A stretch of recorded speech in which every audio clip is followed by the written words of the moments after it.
In the headlines, Nigerian Air Force strikes kill many terrorists in Niger and Kaduna states. INEC says APC has no senatorial candidates in Yobe North and Akwa Ibom Northwest.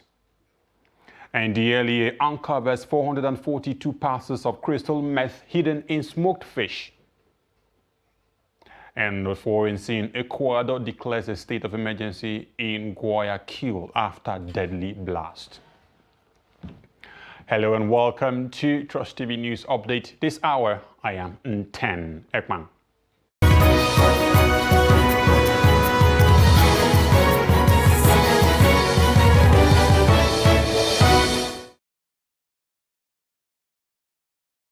And on the news in full, officers of the Nigerian Air Force (NAF) at the weekend killed many terrorists during airstrikes in Niger and Kaduna states.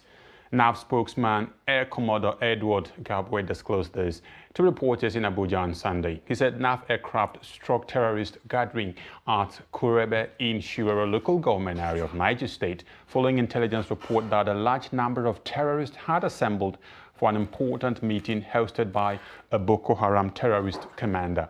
The airstrike came hours after a coordinated joint air and ground operations neutralized several terrorists operating around Damba Galbi axis in Chikun local government area of Kaduna State. Operatives of the Edo State Police Command have rescued 33 kidnapped victims, including a 3-year-old, while 5 others are still missing. The command's spokesperson Chidi Nwabuza said the police received information that hoodlums suspected to be kidnappers emerged from the bush along the Agbo Okonigbe or Biaruku road and kidnapped occupants of a Toyota Hiace bus traveling from Agbo to Warri and whisked them into the bush. He said the occupants of the vehicle were members of the Itugbe Kings Football Club, Warri in Delta State. The victims were traveling from Agbo to Benin when they were kidnapped by gunmen suspected to be kidnappers. Residents of Zamfara State are living in fear of being attacked, abducted or killed by terrorists and have come to see insecurity as a regular part of their lives.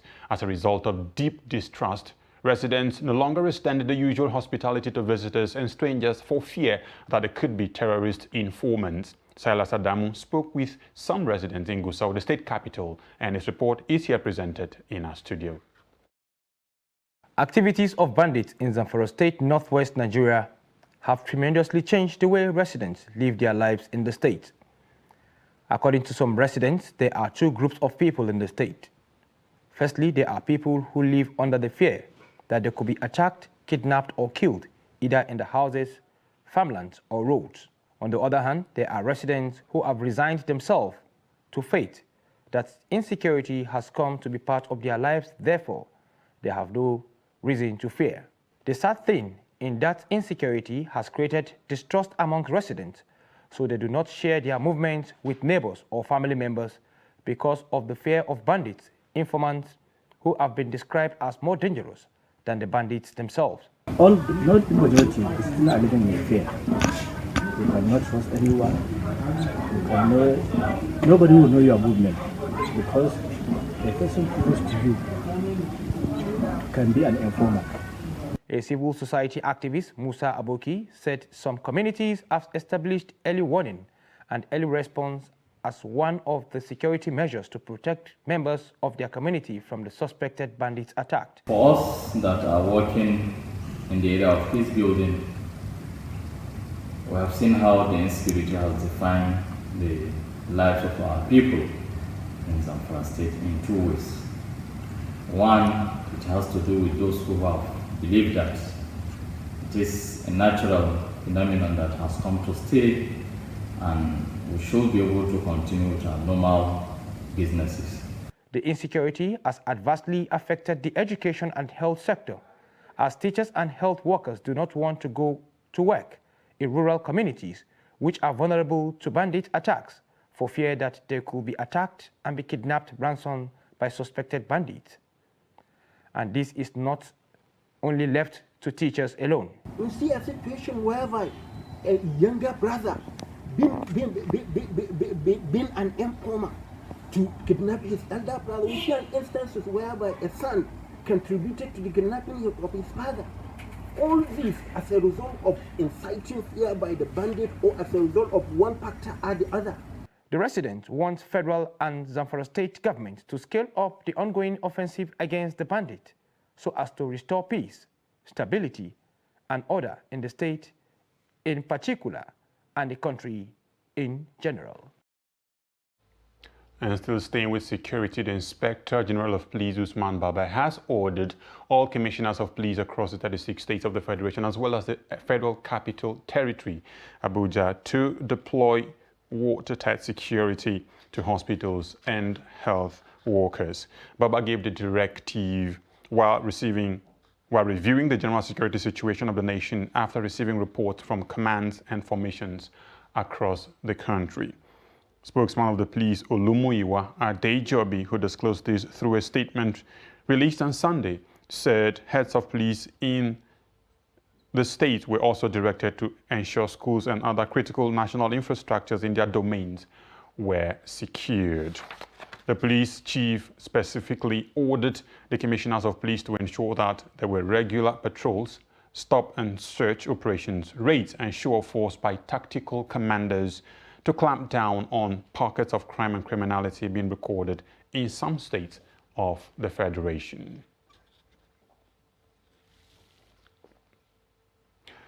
Men of Osun State Police Command have arrested a 22-year-old student of Federal Polytechnic, Ede Akintunde Olani, for allegedly burgling shops in the community. Akintunde was arrested by the Anti-Vice Intelligence Squad of the Osun State Police Command. Police Public Relations Officer in this state, Yemisi Okpalola, told Trust TV's Hamidu Yegbade that some of the items stolen by the suspect were recovered from him. She added that some of the victims have identified the properties among items recovered from the suspect. In an interview with our correspondent in Oshogbo, the suspect confessed to the crime. That's why I got arrested to the police custody. What are the things you stole? I stole clothes, shoes, home accessories, and so on, and other home house chores. I operate in the evening around 7. That's when I start to survey the shop I wanted to burgle. Whenever I want to break into a shop, I use these tools. I used to, no, not most times though. I use these tools. I use it to break the keys at the entrance of a shop. So whenever I gain access into the shop, I'll pack many things like I'll pack things that I wanted. So I'll use a sack bag, which is at the back. So after using a sack bag, I carried it on my own. I carry it alone on my head. Then I will start heading to my place.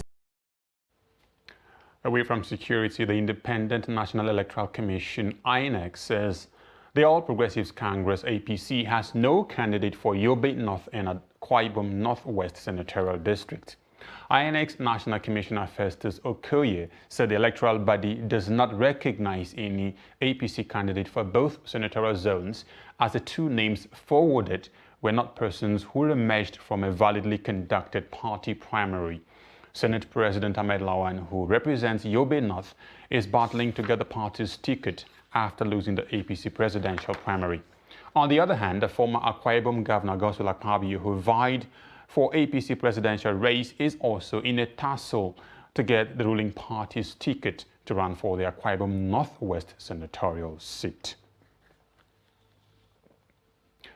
The national chairman of the ruling All Progressives Congress, the APC, Abdullahi Adamu, says he is optimistic that the crisis rocking the party in some states will be resolved before the 2023 general elections. Speaking in an exclusive interview with Trust TV, Adamu said the APC is working to win the 2023 elections, adding that reconciliation is always a work in progress. Now, speaking on the performance of the administration of President Buhari, Adamu said the infrastructural development taking place in the country has not taken place over the last 20 years until Buhari came on board. Take it from me that by the grace of God, who made it possible for us to be leaders of the party today, that probably I'm talking about will be solved before the election. We are 6 months today to February, in fact 7 months to February, and I do believe that we are going to resolve that problem, and we'll have, by the grace of God, one single candidate for the APC. The full interview will come up on Trust TV at 7:30 p.m. today, Monday. And moving on now, the National Commission for Colleges of Education has nominated the Federal College of Education Technical Gombe for the implementation of the Early Grade Reading EGR program. The Early Grade Reading program is to train teachers on how to teach children mother tongue and English language at the basic level. Ibrahim Ismail reports.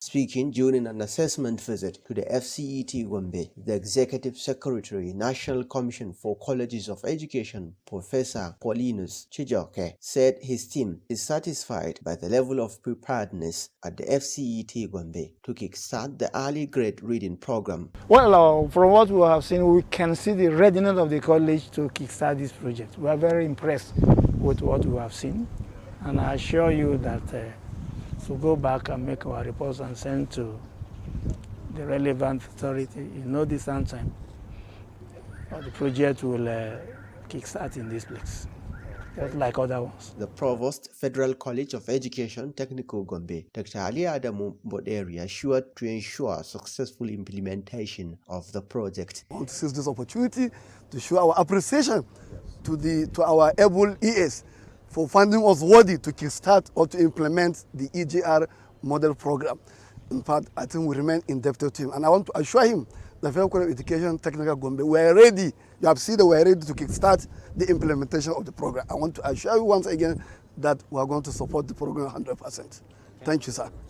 Dr. Jamil Minkaila is the Dean School of Early Childhood Care and Primary Education, FCET Gombe. We have a problem of reading ability or literacy as far as our education system is concerned. The problem is that we used to have children that finished their first school, that is primary school, but you will see them having difficulty in reading both English and the mother tongue texts. Somebody who has attended such primary school before graduation should be able to read and write in English language and his mother tongue.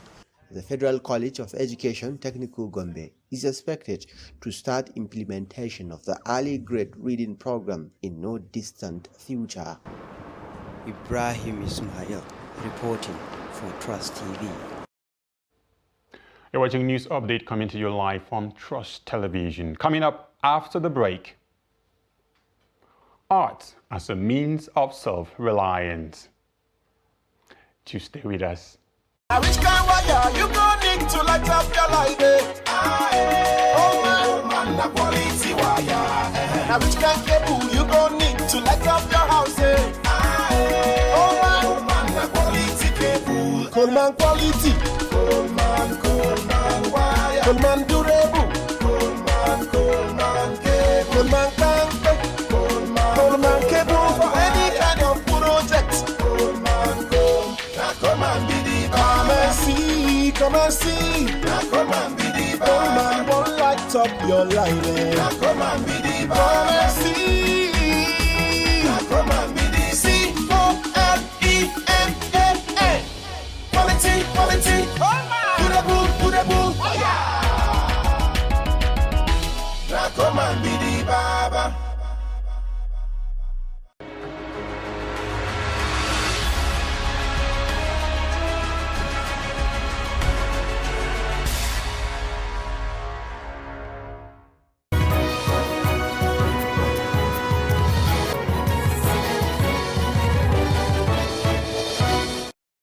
Welcome back from that break. If you're just joining us, you're watching the News Update live from Trust TV. Let's tell you some of the stories we are topping this hour.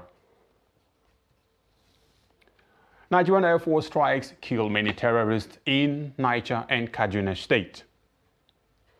INEC says APC has no senatorial candidates in Yobe North and Akwa Ibom Northwest.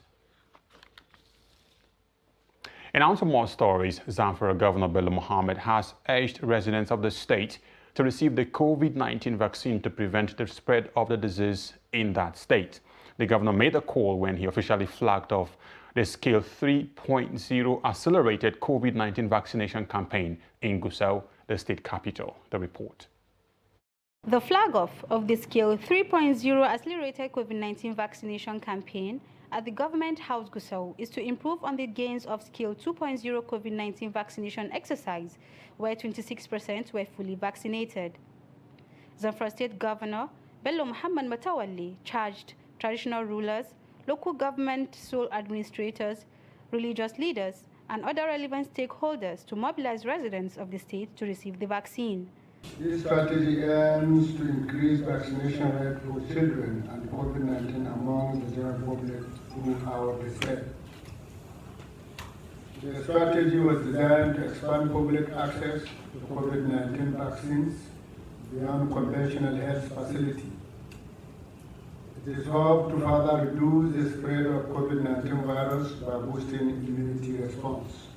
The Commissioner for Health, Zamfara State, Aliyu Abubakar, said the state would not slow down its efforts in administering the COVID-19 vaccination as the pandemic is still in place. He said the Scale 3.0 accelerated COVID-19 vaccination would be anchored on a 3-month intensive campaign based on incentives and accountability in the state.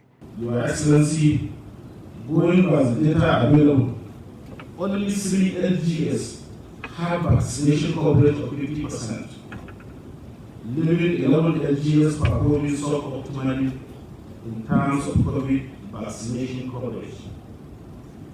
Hence the need for the team to define the current Scales 3.0 strategy to accelerate COVID-19 vaccination. Your Excellency, since the beginning of the fight against COVID-19 in the state, we as Ministry of Health and State Primary Health Care enjoyed very high level of support, and that has attributed to the successes that have been recorded over a long period of time. So far, 44% of residents were vaccinated during the Scale 2.0 COVID-19 vaccination strategies in the state, 18% of whom were partially vaccinated. To ramp up participation, the state governor pledged to reward any local government that performs above average during the Scale 3.0 accelerated COVID-19 vaccination strategies. Now, art speaks the language everyone can understand. It speaks through paintings, sculpture, or drawings. Now, artists can also say things that words sometimes cannot say. In this report, Trust TV's Kabir Lawal examines the importance of art and how youth can be self-reliant using the work of art. The report. Art is viewed as important because it's a way of documenting and preventing or preserving history. Historic art tells a story about society and how cultures evolve, giving insight and different perspectives. From billboards, street signs, and art tells story too. Whether it's advertising or purely for appreciation, creativity is everywhere. Stanley Chima, who makes a card in Abuja, said the work of art has been keeping food on the table for him, despite the economic situation in the country. He further said if the youth can bring out the talent in them, it will go a long way to make them contribute their quota to the upliftment of the country. When I first learn about the card, I feel motivated about the work, and everything about it is giving me joy. The way we place our artwork, the way we place the artwork, I really like it. So I'm very motivated to do more, so that I will bring out the best I can. In this our country now, we will not rely on one source. The advice I advise to my fellow youth is that they should look for handwork that will fetch them money, and they should focus on it.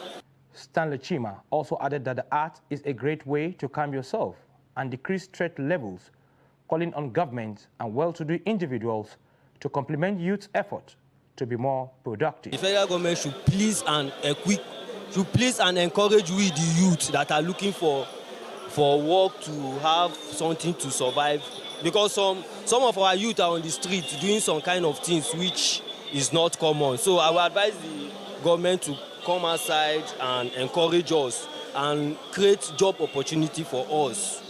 From these accounts, the importance of arts cannot be overemphasized in any given society. Kabir Lawal, Trust TV News, Abuja. You're still watching the news update on Trust TV. There'll be more news after this break. Please stay with us.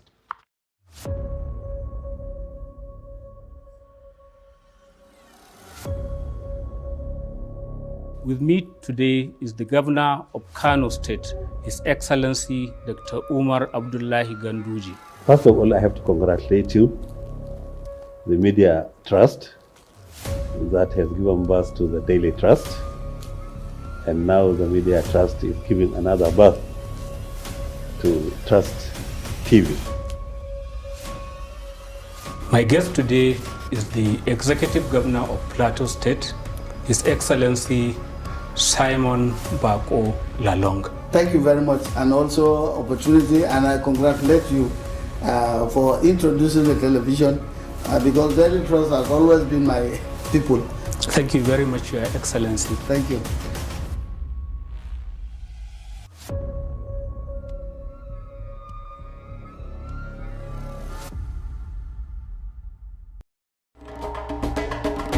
To every politician, as the campaigns gain momentum and passions begin to rise, remember, the errors of your opponents do not make you a success. Do not run down your opponent and inflame passions to violence between and among your supporters. What counts is what you plan to do for the electorate and how you intend to relieve the sufferings and bring succor. Nigeria is in dire need of patriotic leaders at all levels, leaders who will make national development their priority. Concentrate on telling the electorate what you intend to do when you get into office. Focus on making your vision clear to the electorate. Don't engage in verbal abuses, fake news or speeches. Keep dealing with issues that will bring progress. You win the hearts and minds of the people by being above board, by being civil, patriotic, and showing empathy. Let's join hands to make the 2023 elections peaceful. A message from the National Orientation Agency.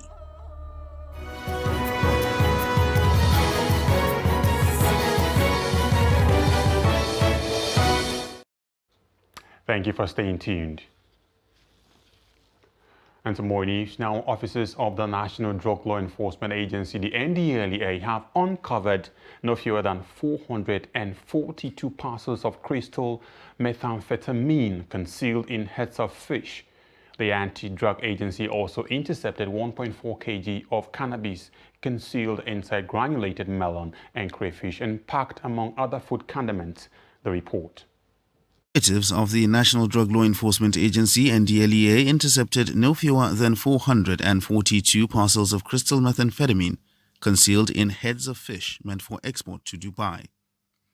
32-year-old Paul Adekunle was promptly arrested upon the discovery that the 7 cartons he presented for export, weighing 11.90 kilograms, contained parcels of the dangerous drug wrapped in foil paper and concealed in the heads of hundreds of smoked catfish. The anti-drug agency also intercepted 1.45 kilograms of cannabis concealed inside granulated melon and crayfish and packed among other food condiments going to Dubai, arresting 39-year-old freight agent Ajishefini Latif, who presented the cargo for export at the Sako shed. Away from Lagos, anti-narcotic officers at the Akanu Ibiam International Airport, Enugu, arrested 50-year-old Victor Gbegbuna following his arrival from Addis Ababa, Ethiopia, on board an Ethiopian airline flight. Gbegbuna had ingested 77 pellets of cocaine and passed out the illicit drugs in 8 excretions spanning 4 days. In Kaduna, 3 suspects, Saifullah Hisani, Salisu Nafiu, and Abdulrazak Mamma, were arrested in Zaria with 1,112,350 tablets of tramadol weighing 38.3 kilograms. While in Kano, a female drug dealer, Sadat Abdullahi, was nabbed with 541 blocks of cannabis weighing 245 kilograms. Chairman, Chief Executive of the NDLEA, Muhammad Buba Marwa, commended the officers and men of the agency for the seizures and arrests and urged them to always stay a step ahead of the drug cartels. On the foreign scene, Ecuadorian President Guillermo Lasso has declared a state of emergency in the country's second largest city of Guayaquil after an explosion blamed on organized crime. Mercenaries killed at least 5 people and injured 17 others. Secretary of Security Diego Ordonez at a news conference said the state of emergency will be in force in the southwestern coastal city from Sunday and will last for 30 days. Lasso warned on Twitter that his year-old government will not allow organized crime to thrive and try to take control of the country. Meanwhile, Ecuador's prosecutor's office said its agents are gathering evidence to establish the cause and motive for the attack that destroyed 8 houses and 2 cars. The Professional Footballers Association of Nigeria, the PFAN, has vowed to abort the proposed annual General Assembly of the Nigerian Football Federation, the NFF, over its exclusion from the meeting. President of PFAN, Tijani Babangida, said the proposed NFF Congress will be an effort in futility if his association is excluded from the Yenogua Assembly. He said if the abnormality is not corrected immediately, PFAN will be left with no option than to go back to court to get another injunction to stop the Congress. Babangida said it is unfortunate that after his association vacated the court injunction for the Congress to take place, the NFF is now trying to create confusion. And as a news update on Trust TV this hour. For more, do connect with us on all our social media platforms. I am Nten Ekran. Thanks for watching and join us again in the next hour.